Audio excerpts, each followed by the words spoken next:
our mission is clear.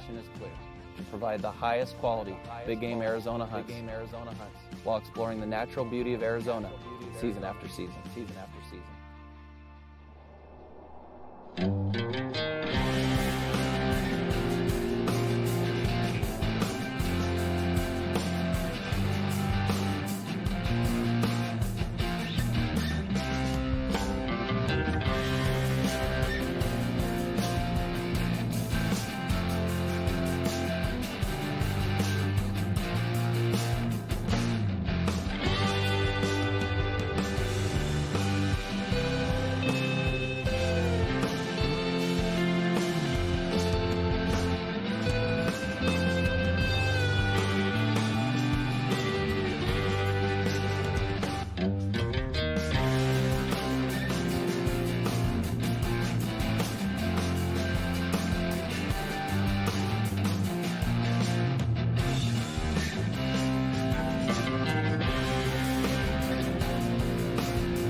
Without a doubt, one of the greatest things about being a guide and outfitter is you celebrate freedom for a living. Every day, every hunt, every time we go out, we're thanking those that are serving. We celebrate the land of the free because of the brave and honor our veterans every day. When I left the military nearly a decade ago, there was no doubt I was coming back to my home state of Arizona. And for this particular hunt, not only are we in my home state of Arizona, but we're in the grounds that started it all 30 years ago. We're hunting antelope in one of my favorite places in the world. Without a doubt, the best blessing about being a guide and outfitter are the friendships I've made along the way. Some of my best lifelong friends and relationships have been forged right here. The camaraderie in this camp is really nice. It's a real friendly atmosphere. It's more of a team family experience and a lot of good people.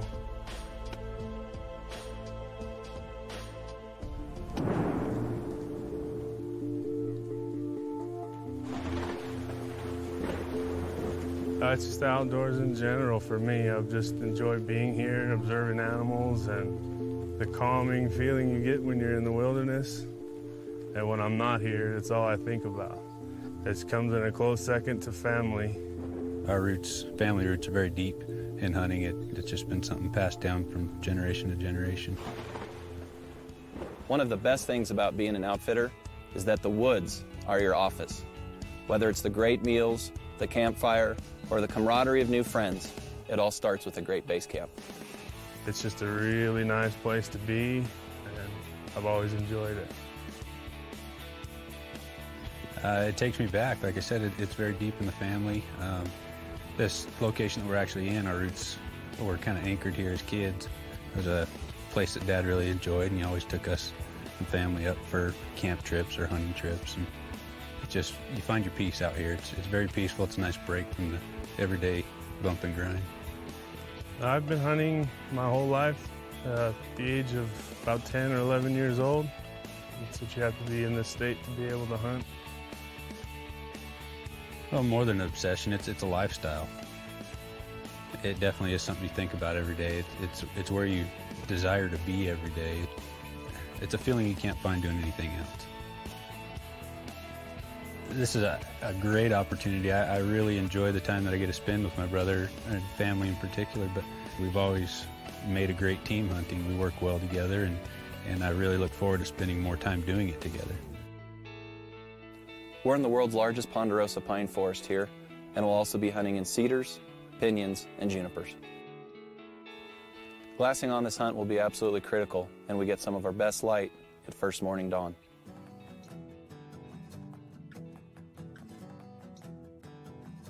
Judging antelope can be one of the most difficult tasks for any seasoned outfitter. This is an optics, and optics hunt. Well, we basically try to cover as much country as we can and try to find a vantage point where we can see as much country as possible and try to narrow it down. There's other times where in these rolling hills you could be glassing all day and something comes up right underneath you in that little crease that you couldn't see. On a hunt like this, optics are king. Whether it's driving into a high point or walking in on foot, we'll be looking over a lot of antelope bucks, trying to determine age and trophy quality. When we find the right one, we're going to let that Best of the West Signature Series rifle do the dirty work. In recent years, both myself and the Best of the West have forged a great relationship with the Wild Sheep Foundation. And wouldn't you know it, the lucky recipient of this non-resident Arizona antelope tag is a leader and somebody that's highly respected at the East Coast chapter of the Wild Sheep Foundation, Ron Andrews. I've never been on the board of the Eastern FNAWs. I've been a helper for years. And the main reason I help and do things is I want young folks and other people to have the opportunities I've had to travel and to hunt. And my feeling is if just a few of the young folks of today do some of the things that I've enjoyed, I feel it's a success. And I was fortunate enough to draw this tag. My son Ryan put me in a tag for this tag. He'd been doing it for 19 years and I didn't realize it. He called me on the phone to tell me I got drawn to hunt antelope. I mean, I thought antelope, geez, I don't know if I want to go on an antelope hunt, but then I thought more about it and I got more excited about the hunt. My son Ryan remembered meeting Dan Adler at the Eastern Sheep Show in Lancaster last year and thought about going hunting with him and said, why don't you call him? Or I called him and made arrangements to hunt with him, and I'm glad that I did. Not only will we see pronghorn antelope on this hunt, but there's an abundance of elk, mule deer, coos deer, Merriam's turkey, black bear, and mountain lion in this area, just to name a few. So as you'll see during the course of this episode, Arizona's a lot more than tumbleweeds and rattlesnakes, but we'll keep that our little secret. Nothing beats the excitement of opening day. To me, there's something very spiritual about hunting at first light. I can't wait for the morning to come, get my optics on a tripod on a hill, and start looking over goats. You know, the Arizona Game and Fish Department has done a great job with predator control in this area, and as a result, we're able to pre-season scout and pattern a lot of these bigger pronghorns. One of the reasons that this tag is so special is because Arizona is known for quality antelope, not quantity. And while a lot of other western states have more goats, we're known for big ones. In fact, this county and the neighboring county have the tied #1 all-time world record. As a veteran Air Force officer, logistics and planning were two key components in my past career. And today as a guide and outfitter, I use those same tactics to make sure we're ready for the big day. We've put over 800 miles on the pickup truck just in this unit, scouting for that perfect buck for Ron. Opening morning here in Arizona, peak of the Antelope Rut. We've got ourselves to a great vantage point, 360 degrees for about 3 to 4 miles. Nice clear day, great glassing weather. It's gonna be a great hunt.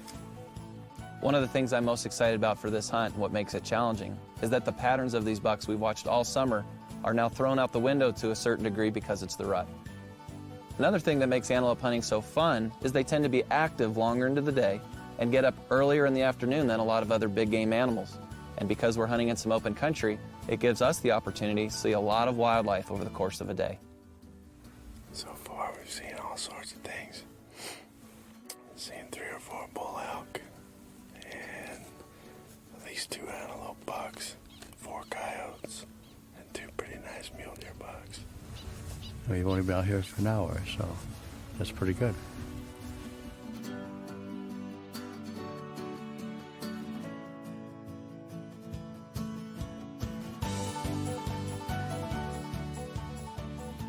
You know, it surprises a lot of people when they find out that the pronghorn antelope is the fastest land animal in North America. It can even reach speeds up to 60 miles an hour for brief periods of time. What does that mean for me as a hunter? Don't mess up.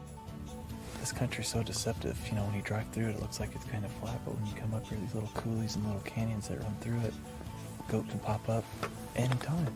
That's what I like about staying up just at like a spot like this for a Picking while. it apart, yeah. I felt fortunate there were really 2 good guides and nice, polite young gentlemen. You know, a lot of the guides on my team, we joke back and forth about we don't really know what we like more, glassing or the actual hunt. And on a hunt like this, where you're literally glassing over miles and miles of country with high quality optics, you never know what just might pop up. Yeah, with the way this country's laid out, something could come out of one of these little creases right within shooting range at any minute. Already this morning, we've hoped and thought we were as often happens in hunting, turned out to be just juniper snags, but we're having fun.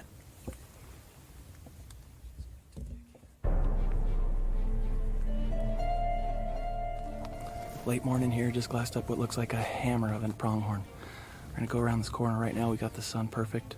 We're downrange from him so he can't see. We're gonna sneak around, try and get a Huskama advantage on him.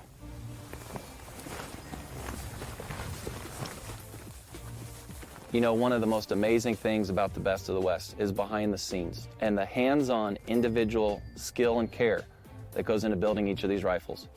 Every time I shoot one, I think of Earl and Ryan back at the shop at Cody and just how meticulous and detail-oriented these guys really are. That makes a huge difference anytime you talk about extreme long-range hunting. So you can put a face on the man putting your gun together. My name is Earl Hines, gunsmith here at the Best of the West. The main two things that we do at Best of the West are gunsmithing, like barrel jobs, scope mount jobs, taking the rifle out to the range and shooting it and making sure it's data collected for the scope mounting system. The second thing we do here at Best of the West is the new shooting system we have, the Signature Series rifles. They are the latest technology barrels, the latest scope, which is our Huskama system, and all of that put together to be the most accurate shooting system on the market. Best in the world, in my opinion. Want you to know that every single rifle that goes through this business is done with care and consideration as if it were my rifle. I am a competitor, have been a competitor for a long time, and I put everything out to the highest standard I possibly can. Your rifle is my rifle while it's here. These are not your run-of-the-mill mass production rifles. Each one is hand-built by Earl and Ryan. There's a juniper bush 40 yards up here. If the wind cooperates and we can get up there without spooking them, okay? We'll probably have a shot. If we don't, we'll for sure be able to see how big they are. When you get in a situation like we are with a Boone and Crockett antelope, and you've just run a couple of miles, and your adrenaline is high, using your rangefinder without a rest is almost worthless. Take your time, make sure you get that true, accurate range before you even think about getting your gun up. The Best of the West is brought to you by Nosler Up Front, Sportier, Gunbroker.com, Huskama Long Range Optics, the Wild Sheep Foundation, and by LongRangeStore.com.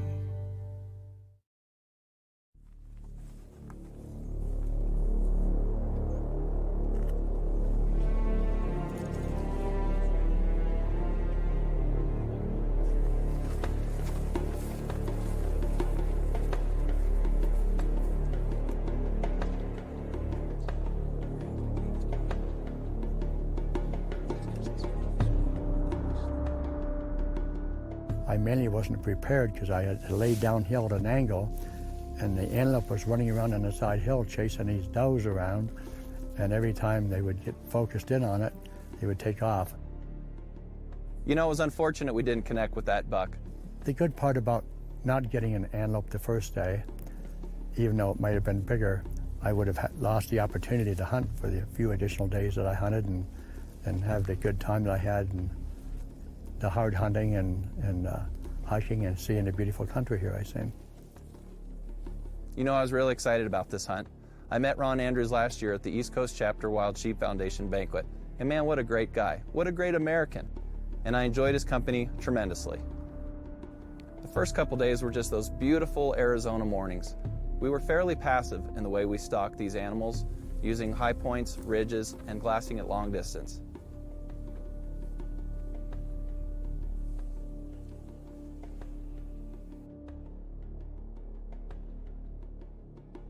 Sometimes it's the little things on a hunt that make all the difference. All these antelope we've been seeing, bright, sunny, open places, lots of wind, allergies. A $2 bottle of sterile eye drops goes a long way. And switching back and forth frequently from your long-range optics to your spotting scope can also give your eyes that needed break.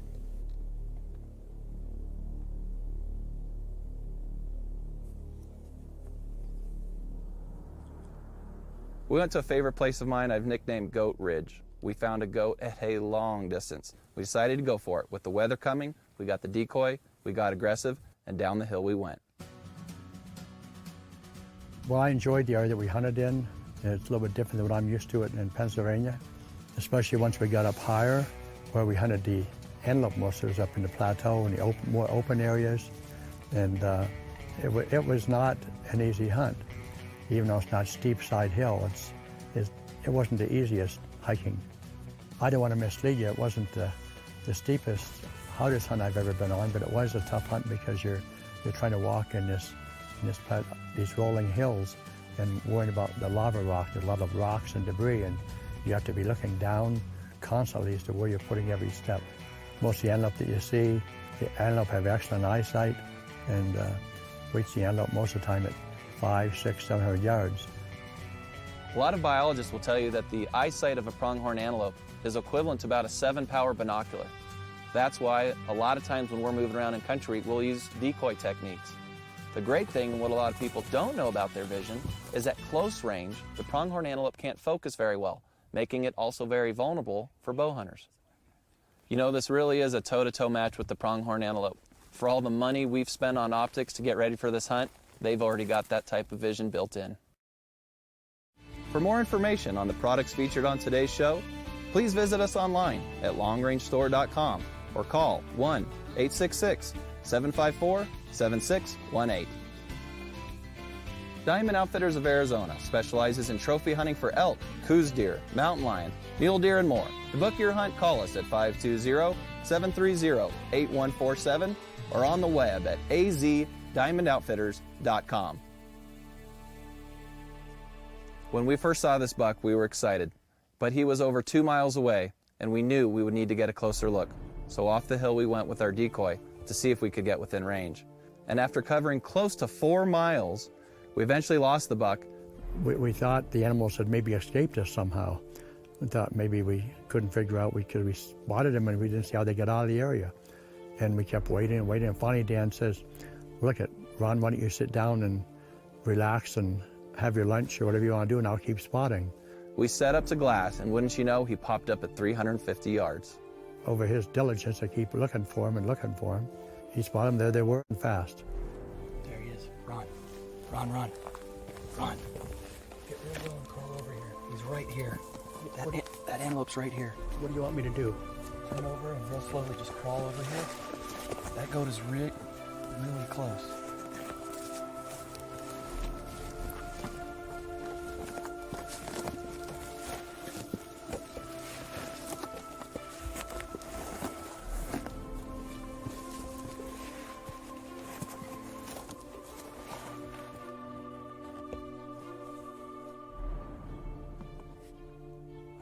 Okay, as soon as they drop below that cedar, we're going to move to the right. You ready? Yes. Go.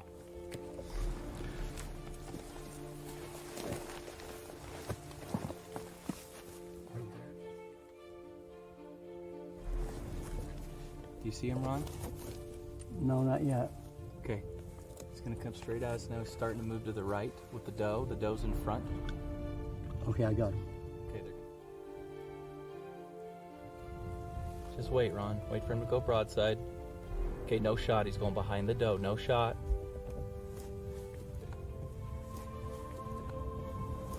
He's gonna breed her. Just wait. Just wait.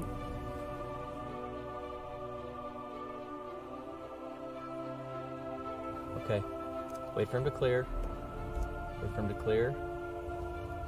Whenever you're ready. Take your time whenever you're ready.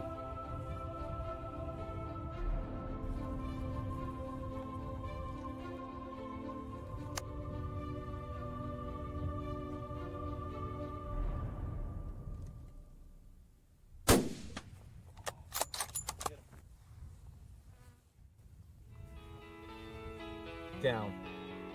Down right there. Good. Great shot, Ron. Way to go, partner. Thank All the you. way from Pennsylvania. Thank you. Great shot. What a buck. What a hunt. Great job. And we hiked, Now- what, 4 miles? About 4 miles, and what the viewer won't be able to appreciate is just how far that ridge is, but you covered that ground like you were 25 years old and did a great job on a beautiful, beautiful and a beautiful hunt. What a great few days it's been. Well, the first day would have been in the morning, actually. I missed a very nice buck, but it didn't bother me that much. It did the first day. Then afterwards it didn't, because I got thinking, I've hunted for a couple of days, and it would have been over with, first thing in the first morning. And so if we would have got that day, I wouldn't have had the experiences that we've had the past couple of days. And Everything happens for a reason. As hunters, we know that to be true. And all the team at Diamond Outfitters of Arizona did a great job, and I'm so proud of their effort. On the first day, we actually found the goat we wanted, and we were disappointed when the shot didn't quite connect. But looking back, it all happened for a reason, and we really enjoyed each other's company the last few days. I'm glad he got the buck that he did. then we spotted these this morning and put a long stalk on them, and happy, we're glad to. It's funny how it ended. We stopped thinking maybe we missed him. We're a long, long way from the truck. Yeah. But we got help on the way. What a hunt. What a beautiful day. What a way to spend the fall. Well, you ready to go take a look at your Arizona antelope? Okay. Let's do it. One of the things you hear over and over here at the Best of the West is the relationship between the shooter and the spotter. Throughout the course of our hunts, you may often see that the spotter is sitting in close proximity, and oftentimes 2 foot behind, 2 foot to the right, and 2 foot above the shooter to see that vapor trail. In the case of a shooter having a hard time finding the target, a spotter can sometimes help by zooming out and then zooming back in once the target is acquired. Remember, precise practice gives precise results. When I look back and think about what made this a successful hunt, I can't help but think about all the great people I'm surrounded with. All the guys at the Best of the West back in Cody, my great team of guides here, the boots on the ground, the endless effort, the sweat, the blood, the tears, it all came together beautifully. It truly is the people behind the scenes that don't get the credit they deserve that make all the difference. I want to thank Dan Adler of Diamond Outfitters and the guides I had. Everything's been first class, and I've enjoyed the trip.